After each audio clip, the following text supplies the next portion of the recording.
Now that's significant. The Market Research Podcast. Hi everyone, thanks for joining us on this latest episode of Now That's Significant, a market research podcast. This is your host Michael Howard, the head of marketing at Infotools. Today, I'm joined by Mike Klotz, the head of games at Nielsen, and I'm quite excited about this conversation that we're about to have because I have been, historically a long time fan of this particular topic. So, Mike, thanks for joining us on the show today. I appreciate you having me. You're welcome. So what is the most significant thing you're going to tell us today? So one of the things that I wanted to talk about was just the games industry as a whole and how prevalent it is as a real industry. Usually when I tell people that I'm in the market research world for video games, I get one of three reactions. Either they assume that I sit around all day talking about video games, which to some extent is true, or they'll jump in with their experiences with games, either games that they love growing up playing, or maybe they're playing now, or maybe their sons or daughters are playing Fortnite and Roblox. The third one is kind of where kind of irritates me a little bit, because a lot of times people will chuckle and change the subject. And this even comes from people in the market research space. They don't view video games as a real industry. It's an entertainment, nice to have kind of thing. But in the US, video games generated $57 billion in revenue, according to Circana. Worldwide in 2023, it was about $200 billion. So this is a huge industry with $1 million decisions being made on a daily basis on where to invest, where to try to create the next great gaming experience. And there's a lot of research that goes into that. Taking that a step further, I think one of the really interesting aspects of the gaming industry is it might leverage more different methodologies of research than any other industry.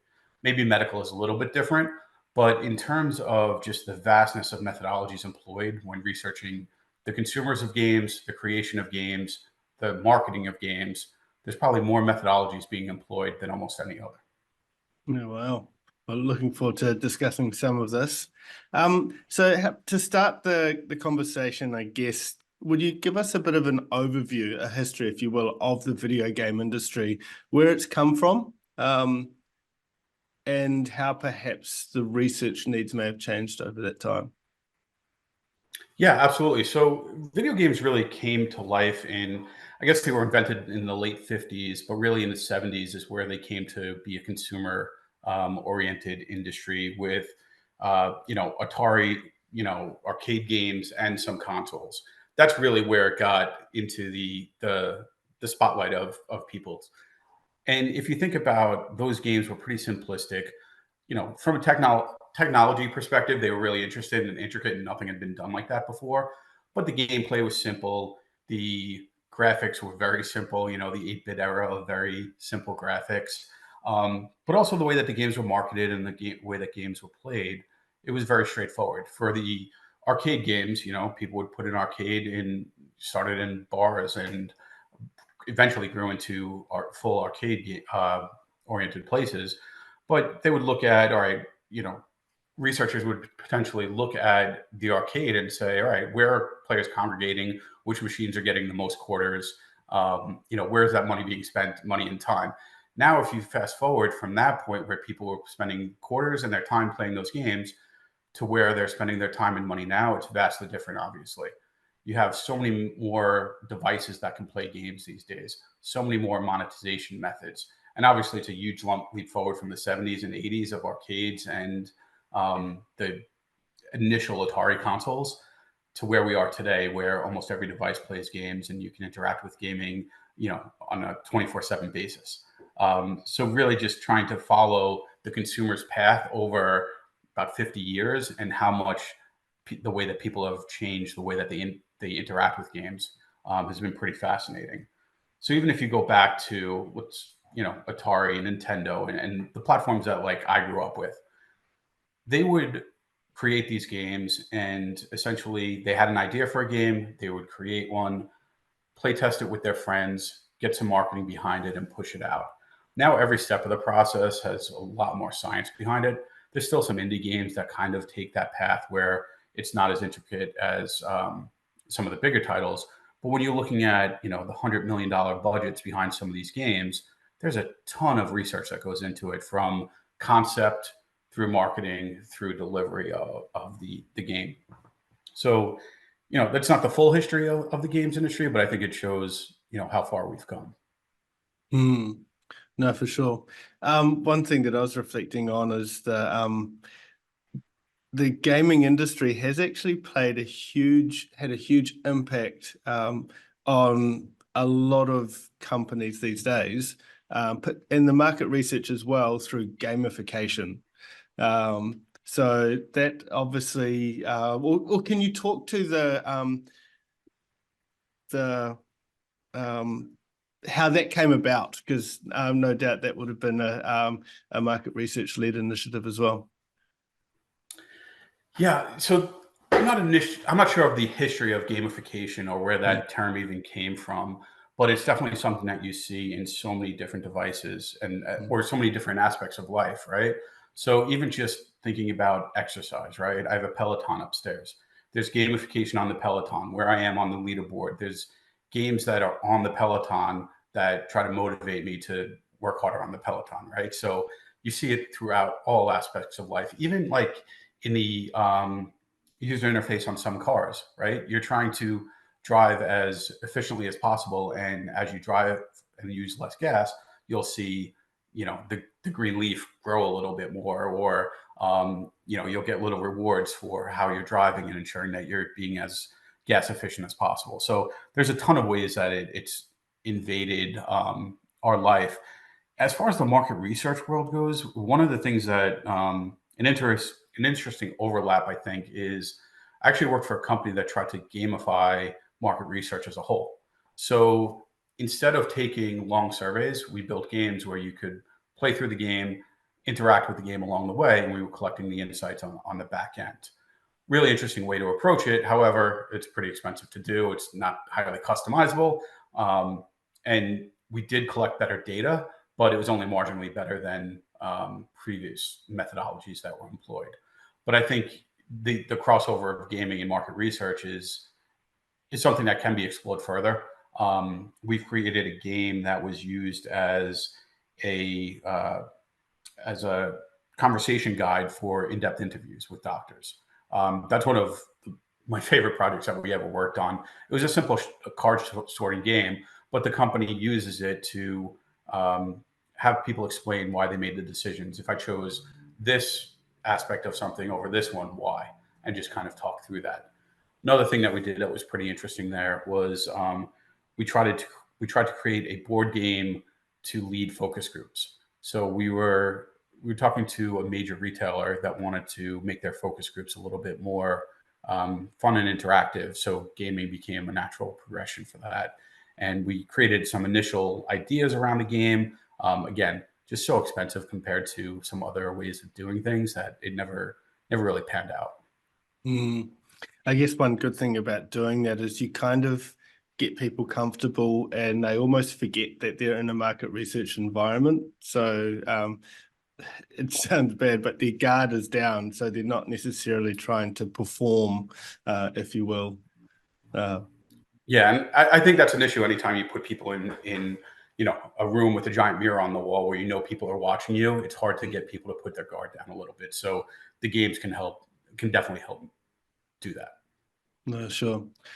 So how do you feel that the market research industry has grown and evolved over the time in response to, I guess, the video game industry and the changes it's seen?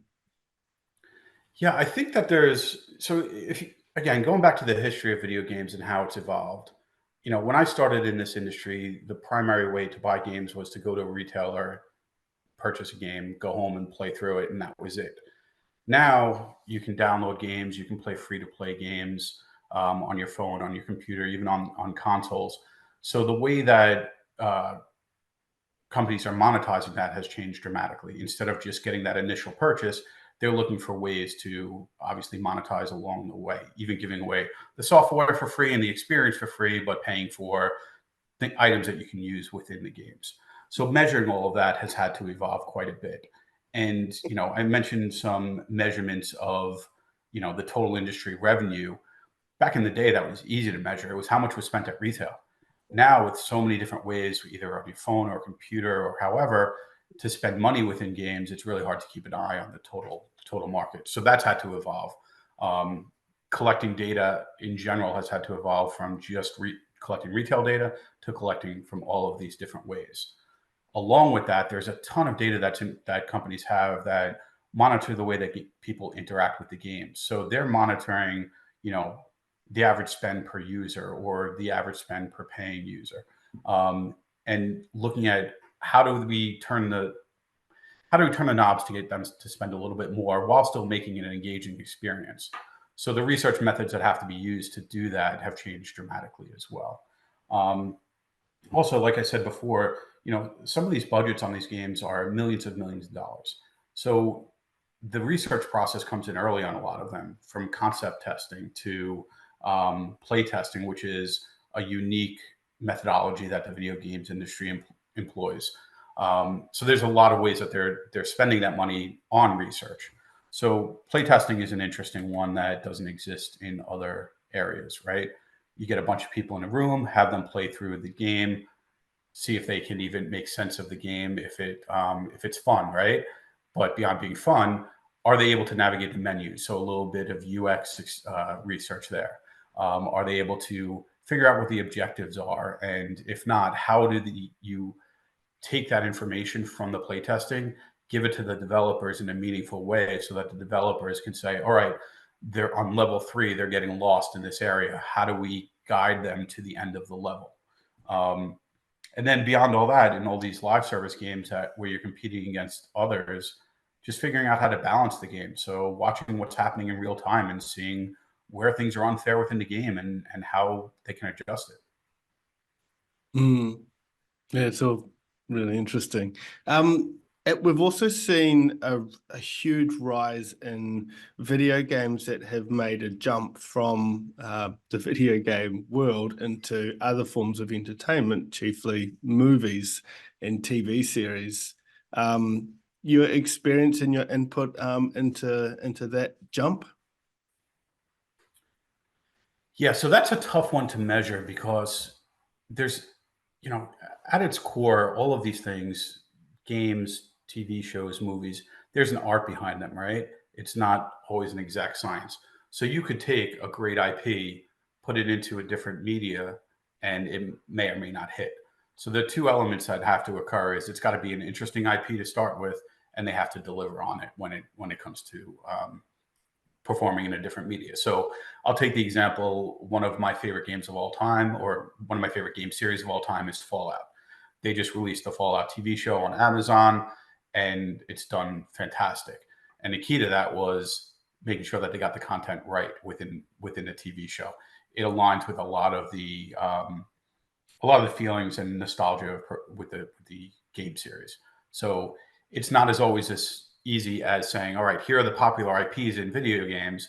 Let's take that and put it into something else, because there have been failures along the way. I mean, last year there was a great Super Mario Brothers movie as well, which did phenomenally and great reviews, great response, made a lot of money.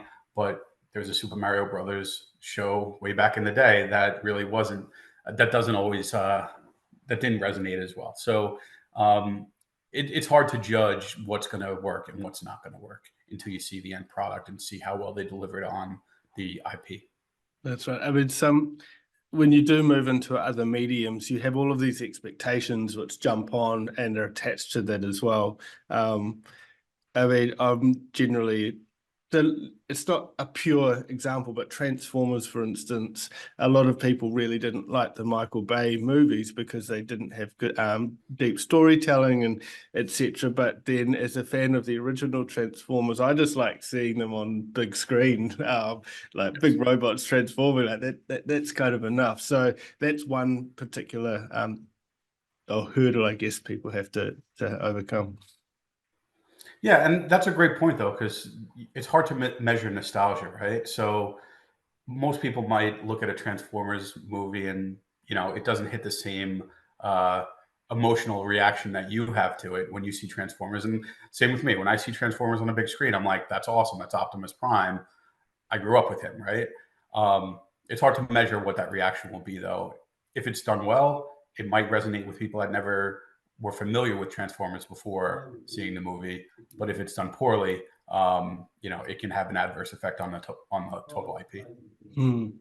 So I guess this leads us into one aspect of segmentation, market size, etc. What does the average gamer look like now?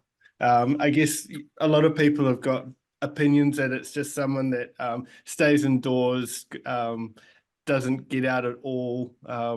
How has the changing face of the consumer been in this gaming? Yeah, it's funny. We all have that sort of that view of what a gamer looks like, and I think South Park did a good job of trying to show what people perceive as the typical gamer when they did their World of Warcraft episode. But I think it's really hard to define what a gamer is. But also, I don't necessarily think you need to. Like, you don't need to define somebody as a music listener or somebody that watches movies, right? That's just people. Everybody does it to some degree. And I think nowadays, there's so many people playing games that it's hard to define what any individual gamer looks like. As a whole, you have, people playing mobile games only, or maybe they're playing console games, or, you look at, especially with younger kids now, they're playing Roblox. Is Roblox even a game, or is it a platform of itself where it's just a social platform where they can interact with their friends? That's a whole interesting aspect of it too. So it's really hard to define what a gamer is. And I think as you start to talk about segmentation and trying to figure out what aspect is interesting, it really depends on what your end goal is. So, thinking about Roblox, for example, right? They have a huge install base around the world. There are kids who, from ages 8 to probably 18, that are interacting with Roblox in some way. And now you have brands that want to use that to, put activations within Roblox so that they can get to that segment of the audience that's tough to get to and really attractive to them from a financial perspective. So, that's one aspect of it, right? Kids that are playing Roblox games, maybe that's one segment that you can dig into, but there's an overlap between those kids and kids that play traditional console games, that play Call of Duty. And then there's moms and dads that grew up playing video games like myself. And when my kids were growing up, I love the fact that I got to play Mario games with them, for example. Playing the Nintendo platform with them was great, but I wouldn't say that I would ever go out of my way and say I'm a Nintendo player necessarily. I'm not their target market. So it's really tough to define what a gamer is. There's just a lot of different niches of it that exist right now. I mean, Wordle exploded 2 years ago, didn't it? But many people that play Wordle wouldn't consider themselves a gamer, but there you go. Exactly. So there's a lot of games on the phone that I think are almost like an entryway into gaming for people that have said that they'll never play video games, right? I mean, I still play Wordle all the time, and the New York Times has done a good job of building a little platform of word games. But people that play that, like you said, they don't consider themselves gamers. But meanwhile, they're probably more consistently interacting with games than a lot of people. For sure. So you talked about the video game industry, how it employs a really wide variety of research methodologies. Can you share with us a few of these, what that looks like in, I guess, your day-to-day work? Yeah, so for us at Nielsen, a lot of what we look at is awareness and purchase intent of games. So we've been doing this for almost 20 years, where we're trying to keep an eye on what games people are most excited about coming out in the future. So obviously, the large games like Call of Duty and Grand Theft Auto, people will be familiar with. But what's that second layer of games look like that's coming out? What are the games that are coming out in the next 3 to 6 months that people are excited about? So it's basically an awareness and interest tracker that we've been running for a long time. So companies can leverage this to make sure that, when they're pushing their marketing out, it's getting the reaction they want from their core demographics. So that's one that we play in. There's also, as I mentioned earlier, concept testing from the beginning of what are the most interesting concepts. If a company is going to start working on a game and they have a few ideas, which one is the most commercially acceptable? Then, we leverage focus groups, play testing, the UX to ensure that the game is actually that consumers can navigate it correctly. Because if you think about each game, obviously it's a piece of software, but you have to teach the consumer how to use the software every time they start a new game. So making sure that that UX is great. Um, you know, Beyond that, as you get to pushing your game and launching it, you want to make sure that your marketing isn't being spent in the right area. So media evaluation and audience testing and that kind of thing is prevalent as well. Post launch, you want to look at the metrics that of the gamers that are playing your games. How many of them are spending money? How much are they spending? Are they engaged for how long? How long does it take them to move on to another game? How do you bring back those folks? So it's a lot of really trying to understand a consumer group that's pretty fickle. There's a lot of games that have come out in the last few years that have launched with a great degree of fanfare, only for 2 months later nobody to be playing the game. So if you're that company that did that, there's a lot of research that you need to do to figure out how do we get those gamers back? What content do we need to build? What marketing campaigns do we have to build? So just really keeping your fingers on the pulse of what those gamers are doing is important, obviously. Mm. And I mean, in the last 2 years, we've also had the release of generative AI as well, and that's no doubt got a lot of, I guess, gaming companies excited, because one of the hardest things to do with gaming historically is coming up with scripts like so content, etc. And if you can provide a framework where you don't necessarily have to word for word make that all pixel perfect, then it gives a lot more flexibility and, I guess, speed to market as well. Yeah, absolutely. If you can just type into, I'm simplifying a bit, but if you can just type into your computer, build me a forest, as opposed to having to build every tree in that forest, line by line in code, it's a lot easier. And when we actually did a little bit of research on this last year to get an idea of what consumers felt about generative AI. And what was interesting is the people that are most engaged with games were the ones that are the most excited about it. And it makes sense because those are ones that are probably the most tech savvy. But from the folks that were less hardcore gamers and maybe not as tech savvy, there's a lot of confusion around what it was. So our message to gaming companies was, if you're going to leverage it, you have to educate the consumers. And I think that goes along with a lot of the technology that gaming companies are leveraging, because there's a little bit of apprehension anytime you mention AI, right? People can assume that it's going to try to steal our identity or do something that's a little bit nefarious. But really, it's a benefit for all of us if generative AI can be used in a good way. And educating consumers about what that means is going to be critically important as companies start to leverage more of that technology. Mm. One of the other things we haven't talked about yet either is educational video games, and we're seeing the likes of so Minecraft education, for instance, like really popped up, and a significant number of different reading eggs, so learning maths, etc. as well. What involvement has the research industry played in bringing those to a fore? Yeah, so I haven't been directly involved with any of that, unfortunately, because I think it's a fascinating area. Like, to your point, you talked about gamification earlier. Anytime you can gamify something, it's going to make it more engaging. So if we can figure out a way to make school more engaging and the education process more engaging, that's a huge benefit for everybody. Hopefully there's more that's done there. I have two kids that are in high school, and you know, seeing how they've gone through the education system so far, I'd love to see it become more interactive and more interesting, and make it a little bit more, connecting with them a little bit better, I guess is the best way to put it. No, for sure. So, can we think about some of the potential points during games, a game life cycle where research can be employed? How can those be used to help, I guess, steer a company into the products it produces? Yeah, so I think for the most part, and I guess this is a fairly obvious statement for anybody doing market research, right? They need to understand what the market looks like today.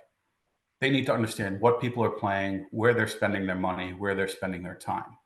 The challenge with the games industry is that there are so many options there, right? So the way that gamers spend their time depends on what other games are out right now. So is there a really interesting game that I've been playing or one that I want to be playing in the near future? So really just understanding the mindset of the gamer and how they're making that decision over what game to play. The other aspect of it is the monetary side, right? These companies, obviously they're all in it to make some money. There's some art to it as well, which I don't want to belittle at all. But at the end of the day, you need to make money to keep the lights on at your company. So understanding how to get money out of consumers and how to get them invested in your game. So a lot of the live service games that are like competitive type games. So if you think about Fortnite and you think about Call of Duty, there's a lot of money spent in that. And I think understanding why consumers will spend money there is interesting because it doesn't necessarily give you a competitive advantage within the game. Meaning if I spend $20 today, it doesn't guarantee that I'm going to win more matches than I did in the past. However, my character is going to have a different costume on or have a different weapon and I'm going to look cool. So that status symbol almost within the games is important, and understanding, what drives that, what makes it something that people want to acquire and show off and be like, look, the outfit that my character has. And then also with the monetary side, it's the spending on the full game. So, $70 for a game or $80 for a game these days. How do you get consumers to open their wallet for that? That's a big investment for a gamer when there's a ton of free options. And I think that's one of the challenges now in the gaming industry is making sure that when you release a game, it's compelling enough to get people to spend that money. With the number of free options, I mean, there's so many games that people can play for free and not spend any money that to get consumers to actually spend that money is a challenge. Yeah, I just think back to having games that are offline versus online, and sometimes you just want to not have to have access to internet or whatnot to play your game, but so often these days you need to be connected, your account signed in, etc. Yeah, and that's as somebody that grew up with the types of games that you're describing, it's a frustrating point for me because I'd love to see more of those games created and just allow me to live in a world by myself where I can have unique experiences. Unfortunately, there's money to be made there, but there's bigger failures that can be made there as well. It's a type of game in that world. If you develop a game and it doesn't hit all the marks, it's hard to recover from. If it's a game that's connected, that's live service, you can always tweak it and adjust it. And when we're thinking about the research side, all right, we launched a game, it didn't really hit. How do we adjust now that we're in the market and people have seen it to make it viable again? What do we have to tweak? What do we have to do? So, understanding why consumers aren't happy with it, understanding what would drive them to be happy with it is a unique thing about games. I think that makes the research side of it really interesting. That's true, and the fact that it is online, it lets you know that people are actively using it. You can know who's on and not. So you've got a feedback loop that's far more immediate. Yeah, and the amount of data that these companies have about gamers in general, just from their own games, is staggering. I mean, they're seeing in real time what people are doing within their games.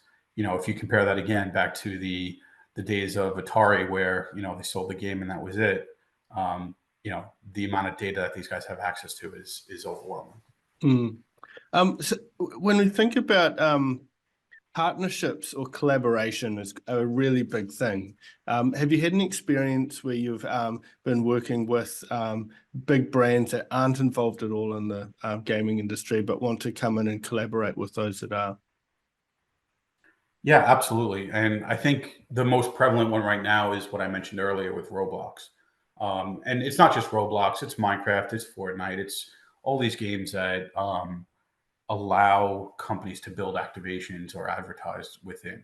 Um, there are brands that want to make sure that they're in that space, even if they don't know what the exact brand lift will be for them. They want to experience that. So, I've been involved with a few studies where we take a look at an activation and figure out what the brand lift is based on your brand being active in this place, building in a way that consumers can interact with your brand in Roblox. And whether it's, a simulated retail store or maybe a simulated game or just a fun area to go play. Um, it's an area where you can connect with consumers that you might have a problem with connecting with elsewhere because they'll, gamers in general. I mean, I mentioned earlier we didn't want to like generalize gamers, but in general, they're more male, they're more young, right? And those are two audiences that are difficult to get to from traditional advertising. So it's a great space for brands to interact with. Um, aside from those integrations, there's always collaborations that you see, and more and more advertising does this now too, where it'll be Burger King's Call of Duty special, things like that, which is it might not necessarily always like be a natural partnership, but they push it out because it's an interesting play. Mm. For sure.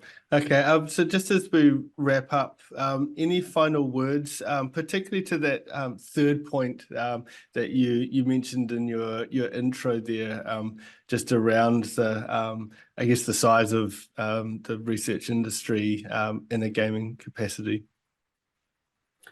Yeah, like I said, I'm blessed to be in this industry from a research perspective, and it's fun, right? It's an entertainment form that most people have interacted with in some way during their life. So it's super fun to be a part of, and the level at which we can do things is pretty cool. I've been involved with so many different research methodologies and ways of approaching consumers to understand what they're doing that I just hope people understand that it's a multi billion-dollar industry, that there's a lot of cool things happening in, not just from a, here's a giant game that came out, but here's all the cool things that were done to make that happen. Here's all the technology that was leveraged to build that. Here's all the research that went into that. Here's all the marketing that was spent to get it in front of you. There's so much going on in this industry, and I think it pushes the boundaries a lot of what we do in the research world and causes us to have to really adapt to new trends and try to get out ahead of what consumers are doing. Moves faster than a lot of industries out there. Nice. I think the one thing that I've taken away from this, and you mentioned it just off air before we started, was when you come into market research, and if you want to be successful, you either need to be really passionate about market research or really passionate about the industry that you're working in. And for you, that's gaming. And no doubt that passion for gaming has then helped stir on and lift up that passion for market research as well. So as a researcher, I guess if you are passionate about a particular topic, then it makes a potentially strong career path for you as well, if you're interested. Yeah, absolutely. And, I think that there's so many interesting industries out there. And if you're passionate about something and you're doing market research, it's a great spot to be, because every day I have to figure out, how do I learn more about the consumers that are engaged in this industry that I'm passionate about? How do I get to learn more about them? How do I help companies understand them better to build better products that are designed for them? So, it's the best of both worlds. So, and sometimes, how do I put away my biases for a moment to see, like, has the market reset or pivoted too? So Yeah, I have to I use the phrase, from a sample size of one, meaning myself, quite a bit, because yeah. I give my opinions on things and they're not always necessarily from, a huge study that we've done. It's just from my observations and the way that I've seen things. But obviously, I have my opinions, but doing sound research is important as well. Very true. Well, thank you so much for joining us on the show today, Mike. It's been a really interesting discussion. Yeah, I appreciate you inviting me. You're welcome. Thank you all for listening in as well. If you have enjoyed what you've listened to, feel free to reach out to Mike, or alternatively leave a review on our podcast, so others can find it as well. Share it with someone else as well. We'd be very appreciative, or subscribe to the podcast. So thank you for listening to Now That's Significant.